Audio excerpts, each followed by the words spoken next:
ఇక్కడ చేసిన లెక్చరర్స్కి విద్యార్థులకి గుడ్ మార్నింగ్ అండి. సో మహాత్మా గాంధీ గారి గురించి అందరూ తెలుసు. మరి ఆయన సేవా మార్గాన్ని గురించి ప్రపంచమంతా అన్వేషిస్తూ ఉంది. మరి అటువంటి అవార్డు తీసుకున్నటువంటి వ్యక్తిని అభినందించడం నా పూర్వజన్మ సుకృతంగా భావిస్తున్నాం. మరి అదేవిధంగా నేను ఒకరోజు పాఠం చెప్తున్నా ఒక క్లాస్లో లీడర్షిప్ క్వాలిటీ గురించి చెప్తా ఉంటే ఒక అబ్బాయిని అడిగాను, ఎవరైతే ఇష్టం రాని లీడర్ అంటే ఒక అబ్బాయి అమ్మ అన్నాడు, ఒక అబ్బాయి నాన్న అన్నాడు, ఒక అబ్బాయి పొలిటికల్ లీడర్ చెప్పాడు. ఒక అబ్బాయి ఎవరు ఇష్టం అంటే ప్రిన్సిపల్ సార్ అన్నాడు. నాకు మైండ్ బ్లాక్ అయిపోయింది. ఎందుకు రా ప్రిన్సిపల్ సార్ ఇష్టం నీకు అని అడిగి క్వశ్చన్. మోటివేషన్ చేస్తాం, ఉన్మీకరణ చేస్తాం కదండి. మోటివేషన్ చేసేటప్పుడు నాకు ప్రిన్సిపల్ సార్ అంటే ఇష్టం సార్, ఆయన బెస్ట్ లీడర్ అన్నాడు. నాకు మైండ్ బ్లాక్ అయింది. ఆయన ఏం చేశాడు నీకు అంటే ఆయన అనుకున్నది సాధించి తీరుతాడు,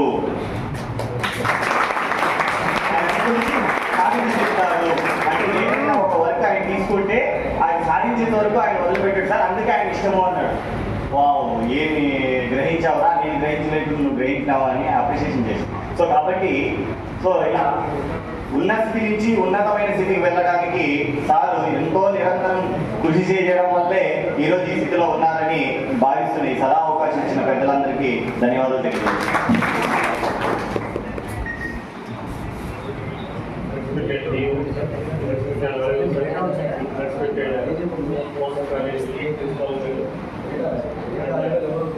Shekhar garu, Yuvaji garu, and each staff of DVTC and students. సార్లు చాలా వయ్యేరాని పెద్ద పెద్ద మాటలు ప్రూవ్ చేశారు, కానీ నేను అంతటి వాణి కాదు. మా తల్లిదండ్రులు నాకు చెప్పింది ఒకటే, ఏదైనా వర్క్ తీసుకుంటే 100% ఎఫర్ట్ పెట్టు నువ్వు.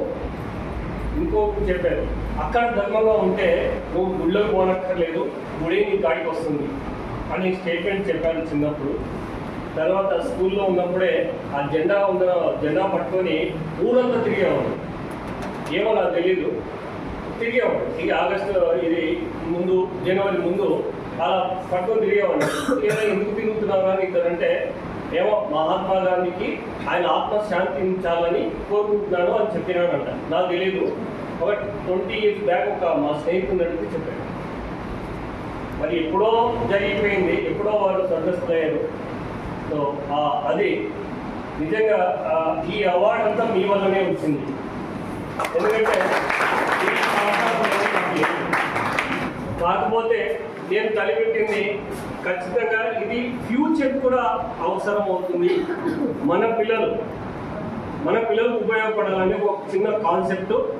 తర్వాత నెక్స్ట్ జనరేషన్ కూడా కావాలి అని నిన్ననే 3 టెక్నాలజీస్ ఇంట్రొడ్యూస్ చేయమని కమిషనర్ గారు చెప్పాను, అది మెయిల్ కూడా పెట్టేసేసాను. సో నా ఆలోచన ఎట్లుంటుందంటే, ఈ రోజు అంటే నేను నెక్స్ట్ 1 month ఆలోచన చేసి పెట్టుకుంటాను. నెక్స్ట్ 1 month వచ్చే మార్చిలో మనకు మంచి పర్సెంటేజ్ తీసుకొచ్చే బాధ్యత కూడా మీలో ఉంది. కాబట్టి సో మీరందరూ మన కాలేజీ మంచి తీసుకురావాలని మరొకసారి అందరికీ నమస్కారం.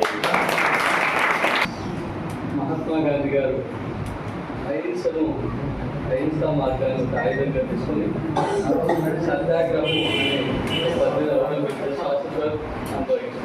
అలాగే మీసారి కాలేజీకి 2020లో వచ్చి మళ్ళీ 2040 ఉండడానికి వీల్లేదు. కానీ సార్కి మరి మహాత్మా గాంధీ గారికి కొంచెం కోయిన్సైడ్ వచ్చింది. ఎందుకంటే ఈ కాలేజీ చాలాసార్లు నేను విజిట్ చేశాను.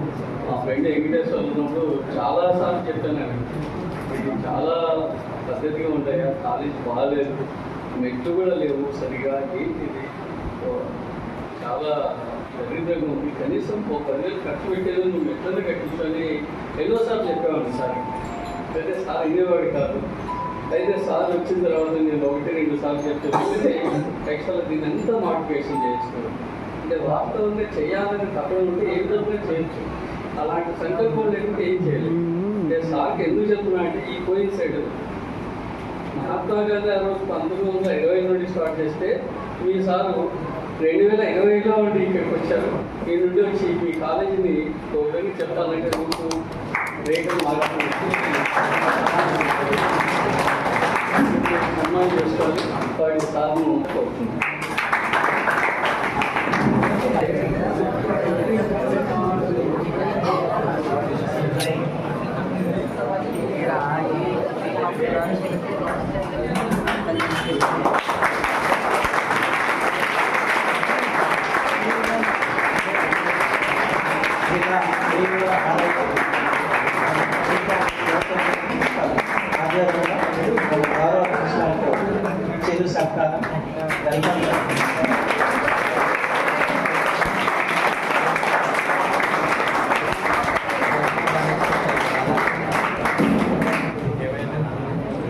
ఈ కార్యక్రమానికి హెక్టిక్ షెడ్యూల్ వచ్చేసి మరి విజయవంతం చేసిన మేడం శ్రద్ధాదేవి మేడం గారికి staff and students thank you అన్నట్టు ఇట్ ప్రోగ్రామ్ చేయాలి.